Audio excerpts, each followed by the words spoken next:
Okay, प्रभु यीशु मसीह के मधुर नाम में आप सभी को जय यीशु और प्रेज द लॉर्ड। आप सभी का अभिनंदन, स्वागत करते हैं इस राष्ट्रीय जय यीशु मानव सेवा में। साथ ही साथ लोग रक्षाबंधन के बारे में काफ़ी असमझ है और उन्हें समझाने की बहुत ही ज़रूरत हो चुकी है और उन्हें समझाइए, आगे बढ़िए। और एक बहन का वीडियो मैंने देखा, वो अच्छे से समझा रही है वो सिस्टर। परमेश्वर ने बहुतायत से आशीषित करें और इस वीडियो को आप देखकर समझने के लिए कोशिश करें। मैंने कोई स्पेशल वीडियो नहीं बनाया, लेकिन उस बहन ने जो प्रचार किया उस प्रचार को आप सुनकर आगे की ओर अपने जीवन को परमेश्वर तक पहुंचाने के लिए कोशिश कीजिएगा, समझने के लिए कोशिश कीजिएगा। वो बहन अच्छे से वचन के साथ सवाल और जवाब दे रहे हैं और आपको अच्छा सा सीखने और समझने के लिए मौका मिल रहा है। इसलिए अगला वीडियो दिखाकर आपको समझाना चाहूँगा।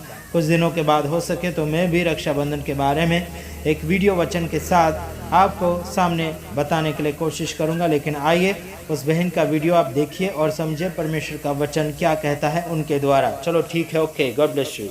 प्रियो, आप लोगों के बीच में आज मैं फिर से खूबसूरत मैसेज के साथ आई हूँ। आज का मैसेज सच में बहुत ही आशीषित वचन है और आप लोगों के सवालों का जवाब है मेरे प्रियो। मेरे मसीह भाई बहन ने कुछ ने क्वेश्चन किया था, एक क्वेश्चन किया था है ना, कुछ बातों के ऊपर, तो मैं आपको जवाब देने आई हूँ उस मैसेज के थ्रू।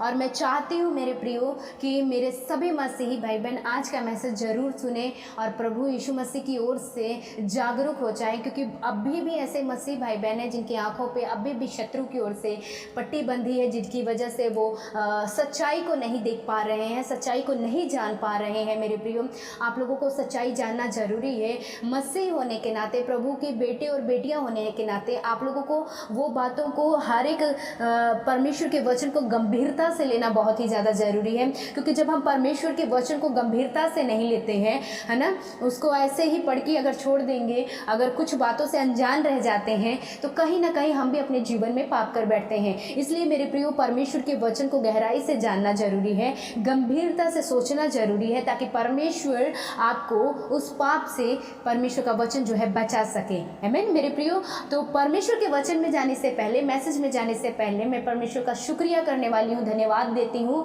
कि प्रभु ने मुझे सुंदर समय दिया ताकि मैं आप लोगों के बीच में खुदा का कलाम जो है लेकर आने पाई हूँ। और परमेश्वर का धन्यवाद हो आज के सुंदर समय के लिए। वचन में जाने से पहले, ताकि प्रार्थना के द्वारा परमेश्वर आपकी आंखों को, आत्मिक आंखों को खोलें, आत्मिक कानों को खोलें, आपको परमेश्वर बुद्धि दे, पवित्र आत्मा, ताकि आपको वचन परमेश्वर का जो है, जो आप सुनते हैं, समझ में आने पाए। क्योंकि बहुत सारे ऐसे भाई बहन हैं जो वचन को सुनते जरूर है, पढ़ते जरूर है, बट वो समझ नहीं पाते। तो क्या फ़ायदा अगर हम वचन को पढ़ते जरूर है बट समझते नहीं हैं? तो समझना ज़रूरी है मेरे प्रियो। तो उसके लिए परमेश्वर के आगे मैं प्रार्थना करना चाहती हूँ। मेरे जितने भी मसीह भाई बहन आप लोग इस वीडियो को देख रहे हैं, आप मेरे प्रियो, वचन को पढ़ने से पहले प्रार्थना करना जरूरी है। क्योंकि जब हम प्रार्थना करते हैं, प्रभु से मांगते हैं कि प्रभु जो हम पढ़ने जा रहे हैं उसे समझने की बुद्धि दे, तो प्रभु हमें समझने की क्षमता देते हैं, पवित्र आत्मा। क्योंकि ये जो वचन है, ये बुक जो है, जिसके बारे में, ये आम बुक नहीं है जैसे हम पढ़ते हैं, बुक्स को पढ़ते हैं, रट्टा मारते हैं, है ना, वो ये आम बुक नहीं है मेरे प्रियो। ये पवित्र कलाम है परमेश्वर का और ये पवित्र वचन है। इसको पढ़ने से हमें, जो पढ़ते हैं वो ऐसे ही समझ में नहीं आता। इसको पढ़ने के लिए हमें पवित्र आत्मा की सहभागिता की ज़रूरत है, क्योंकि पवित्र आत्मा हमें समझने के लिए बुद्धि देते हैं मेरे प्रियो। ये जो हर एक वचन है ये परमेश्वर है, क्योंकि वचन ही परमेश्वर है मेरे प्रियो। तो उन्हें समझने के लिए, पढ़ने के लिए हमें बुद्धि की ज़रूरत है, पवित्र आत्मा की अगुवाई की ज़रूरत है मेरे प्रियो। तो आइए वचन में चलती हूँ मेरे प्रियो। आपके क्वेश्चन का जवाब जो आप लोग स्क्रीन पर देख सकते हैं, एक भाई जो है बोल रहे हैं कि बाइबल में नहीं लिखा है कि रक्षाबंधन का त्यौहार मनाना चाहिए या फिर नहीं मनाना चाहिए। तो नहीं लिखा है, इसका मतलब हम लोग रक्षाबंधन का त्यौहार मना सकते हैं। अगर मनाते हैं तो इसमें कोई भी हम पाप नहीं करते। तो मेरे प्रियो, ये जो बोलने वाले हैं, जो भाई बोल रहा है, इनके मैसेज से हम लोग जान सकते हैं, समझ सकते हैं कि इन्होंने वचन को पढ़ा हुआ है, बाइबल को जानते हैं, वचन को पढ़ा है।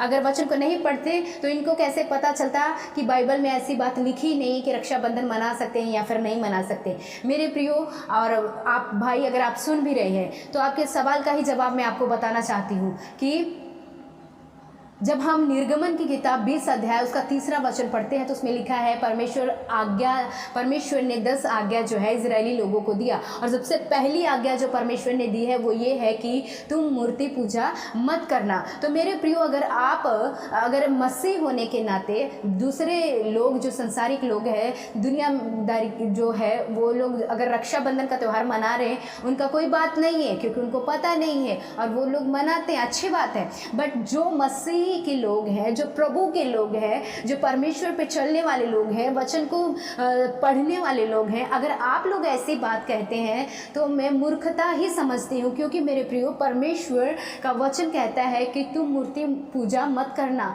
ये 10 आज्ञाओं में से सबसे पहली आज्ञा बोली गई है। तो मेरे प्रियो, अगर आप कहते हो कि रक्षाबंधन मनाना है, नहीं मनाना, बाइबल में नहीं लिखा, अगर हम मनाते हैं तो ये कोई हम पाप नहीं करते, तो मैं आप लोगों को बता दूं कि कोई भी त्यौहार क्यों ना हो जो इस इंडिया में मनाया जाता है, भारत देश में मनाया जाता है, उसका अगर आप लोग बैकग्राउंड देखते, इतिहास को अगर आप जानने की कोशिश करते हो तो हर एक त्यौहार के पीछे उसका इतिहास जानोगे तो एक मूर्ति पूजा से कनेक्टेड है, रिलेटेड है मेरे प्रियो, है ना। जैसे दिवाली हो गया, दशहरा हो गया, रक्षाबंधन हो गया, होली होगी, हर एक त्यौहार के पीछे अगर उसका इतिहास जानने की कोशिश करोगे तो मूर्ति पूजा से वो जुड़ा हुआ है मेरे प्रियो। बहुत सारे मसीही भाई बहन हैं जिनको प्रभु में आए 20 साल हो गए, 30 साल हो गए, 10 साल हो गए, इतने साल पुराने मसीही भाई बहन भी आज भी मैंने कई लोगों को देखा है कि वो रक्षाबंधन का त्यौहार मनाते हैं मेरे प्रियो। वो लोग सोचते हैं कि बाइबल में ऐसा लिखा नहीं है तो ये पाप नहीं है, ये तो भाई बहन का प्यार है। मेरे प्रियो, मैं आप लोगों को बता दूं कि भाई बहन का प्यार किसी और तरीके से भी जताया जा सकता है। जरूरी नहीं कि हम लोग एक दूसरे को रक्षाबंधन बांध के, वो धागा बांध के ही हम प्यार जताया जा सकता है मेरे प्रियो, ऐसा नहीं है। अगर आप भाई बहन आपस में प्यार कर रहे हो तो एक दूसरे के लिए प्रार्थना करो, एक दूसरे की लंबी उम्र के लिए प्रार्थना करो। शैतान की चालाकी, उसकी योजनाओं से अपने बहन भाई को प्रार्थना के द्वारा बचाओ, है ना। उसके लिए प्रार्थना कर सकते हो आप कि प्रभु आपकी ओर से मेरे भाई के जीवन में खुशियाँ आए, प्रभु आपकी ओर से मेरी बहन के जीवन में आनंद आए, तकलीफ कोई भी उसके जीवन में ना आने पाए, ऐसा आप लोग प्रार्थना कर सकते हो। रक्षाबंधन बांधने से, वो धागा बांधने से भाई बहन का प्यार नहीं दिखता है मेरे प्रियो। अगर आप लोगों को मेरी बातों का बुरा लग रहा है तो मैं उसमें कुछ भी नहीं कर सकती, क्योंकि मैं परमेश्वर का वचन खराई के साथ आप लोगों को बोलने वाली हूँ। अगर आपको कड़वी बात लगती है तो कड़वा जरूरी है मेरे प्रिय शरीर के लिए, है ना। मीठा जरूरी, मीठा हमेशा हानिकारक ही होता है। कड़वी बात जो होती है ना, वो शरीर के लिए सेहतमंद होती है, उसको लेना कभी कभी ज़रूरी होता है मेरे प्रियो। तो ये कड़वी बात आपको शायद दुख पहुंचा सकती है मेरी बातें, बट ये सच्चाई है। अगर आप सोच रहे हैं कि रक्षाबंधन करने से कोई पाप नहीं है क्योंकि बाइबल में ऐसा नहीं लिखा गया, मेरे प्रियो, आप कहीं ना कहीं भूल चूक करके आप लोग भी पाप कर दे रहे हैं। क्योंकि हर एक त्यौहार के पीछे वो मूर्ति पूजा से जुड़ा हुआ है, उसका इतिहास जानने की कोशिश करोगे। मैं आपको यहाँ पर रक्षाबंधन का इतिहास के बारे में नहीं बताने वाली, क्योंकि ऑलरेडी मैं पुरानी वीडियो में चेक करोगे तो मैं बता चुकी हूँ। बट फिर भी अगर मेरे मसीह भाई बहनों का जो कि परमेश्वर के वचन को जानते हैं, मानते हैं, पढ़ते हैं, प्रार्थना करने वाले हैं, अगर फिर भी आपकी सोच ऐसी है कि नहीं रक्षाबंधन मनाना कोई पाप नहीं है, अगर फिर भी आपकी ऐसी सोच लेकर आप लोग चल रहे, तो मेरे प्रियो, मैं आप लोगों को सच में बता दूं कि अभी भी आप लोगों ने परमेश्वर को सही रीति से नहीं जाना, सही रीति से आप लोगों ने परमेश्वर को नहीं पहचाना है। अगर आप सच में परमेश्वर को सही रीति से जानते, सच में परमेश्वर को सही रीति से पहचान जाते, तो आपने, जिस भाई ने भी ये मैसेज किया है कि रक्षाबंधन मनाना कोई पाप नहीं है, मना सकते हैं, तो आप लोग ऐसे जवाब करते ही नहीं। आज भी बहुत सारे मसीह भाई बहन हैं जो कि वचन को पढ़ते हैं, परमेश्वर की आराधना करते हैं, चर्च में जाते, फिर भी रक्षाबंधन के समय वो रक्षाबंधन का त्यौहार मनाते हैं। दिवाली नहीं मनाएंगे, दशहरा नहीं मनाएंगे, होली नहीं मनाएंगे, बट रक्षाबंधन का त्यौहार मनाते हैं। पर मैं आप लोगों को बता दूं कि रक्षाबंधन के पीछे भी इसका इतिहास जानने की कोशिश करोगे तो वो भी मूर्ति पूजा से ही जुड़ा हुआ है। कहीं ना कहीं आप लोग भी पाप कर दे रहे हैं, इसलिए बचे रहें। ये छोटे छोटे पाप, आप लोग सोचते हैं कि ये छोटी मोटी बातें हैं, कुछ नहीं होगा। ये छोटे छोटे पाप आपके जीवन में एक गढ़ का रूप ले लेगी मेरे प्रियो। इन्हीं चीज़ों से शैतान आपके जीवन में बहुत बड़ा कार्य को कर देगा, परमेश्वर से दूर करने के लिए, परमेश्वर का प्यार आपके जीवन में कम करने की कोशिश करेगा। तो सचेत रहें, सावधान रहें। आपकी आंखों में अभी भी अगर शत्रु ने वो जो पट्टी को बांध रखा है, कि आप सच्चाई को देख नहीं पा रहे हैं, अगर कानों पे आप भी आपके पर्दा पड़ा हुआ है कि आप सच्चाई को सुन नहीं पा रहे हैं, तो यीशु मसीह के नाम से आज ही प्रार्थना हुआ है कि वो शत्रु की काली पट्टी आपकी आंखों से खुल जाए, कान आपके खुल जाए, आप लोग सच्चाई को देख पाएं, आप लोग सच्चाई को जान पाएं, सुन पाएं और अपने जीवन में ऐसी गलती ना करें मेरे प्रिय।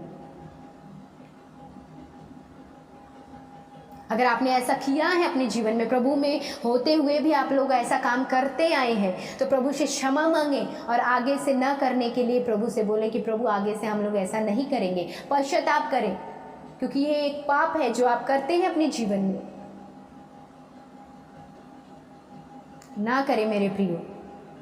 आई होप कि आप लोगों को समझ में आ गया होगा। और आप लोग, अगर आपके नज़र में कोई और भी मसीही भाई बहन है जो ये गलती कर रहा है अपने जीवन में, ये पाप कर रहा है अपने जीवन में, तो आप लोग उसे सचेत करें, मैसेज उसे शेयर करें, उन्हें समझाएं कि नहीं, जिसे हम सोचते हैं कि ये पाप नहीं है, वो हम पाप कर रहे हैं, क्योंकि परमेश्वर की आज्ञा का उल्लंघन करना पाप है। परमेश्वर ने आज्ञा दिया कि तुम मूर्ति पूजा मत करना, बट फिर भी हम रक्षाबंधन का त्यौहार मना के कहीं ना कहीं हम मूर्ति पूजा कर रहे हैं, तो हम भी पाप कर रहे हैं और पाप के सहभागी हो रहे हैं मेरे प्रियो, और परमेश्वर के प्यार से आप लोग दूर हो रहे हैं। तो ऐसा मत करें। और आपके परिवार में, अगर आपके फ्रेंड सर्कल में अगर कोई भी ऐसा मसीही भाई बहन है जो परमेश्वर को जानता है फिर भी वो ऐसा गलत काम कर, मतलब ऐसा पाप कर ले रहा है परमेश्वर की नज़र में, तो आप लोग उसे समझाएं तो ऐसा ना करें। आई होप कि आज का मैसेज आपको अच्छे से समझ में आ गया होगा, आपके सवाल का भी जवाब मिल गया होगा। बहुत सारे मसीह भाई बहन हैं जो क्वेश्चन पूछते रहेंगे, सिस्टर क्या हम रक्षाबंधन मना सकते हैं, सिस्टर क्या हम होली मना सकते हैं। मेरे प्रियो, नहीं मना सकते। उनका इतिहास, सबके हाथ में फ़ोन है एंड्रॉयड का, जाके आप लोग चेक करें इतिहास उसका, हर एक त्यौहार के पीछे उसका इतिहास जुड़ा है और ये इतिहास मूर्ति पूजा से जुड़ा हुआ है। आज के वचन के थ्रू परमेश्वर आपको ब्लेस करे मेरे प्रियो। सबको जय मसीह की।